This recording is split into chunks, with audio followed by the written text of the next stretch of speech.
Сайн мэцхан бичлэг үзэх хүчин мэндийг хүргэе. Энэ удаагийн бичлэгээрээ хүзэн бүрний булчин суллаж, нүрийг хэлбэржүүлэх тэг шимтэй олгох дасгал оруулж байна.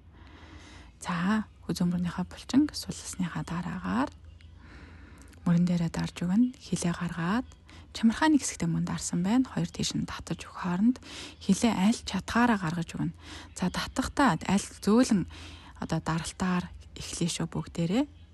За, мэдээж нүрээ цэвэрлээ чийгшүүлсэн байна. Хүзүүний хэсгийг ч мөн адил. За, ингээ хоёр талдаа ижлэх нь тоогоор барьж өгнө. Хилээ гаргаад за энэ талтаа 5 секунд барьсан бол нөгөө талдаа мөн адил 5 секунд барина. Магадгүй нэг тал нь жоох унтсан бол илүү хэдэн секундаар сунгаж өгч болно гэсэн үг.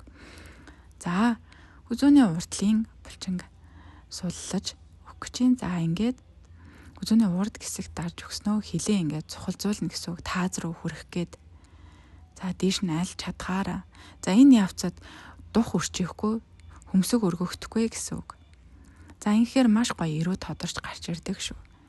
За, хоёр талдаа яг ижлэгэн тоогоор мөн хийж өгнө.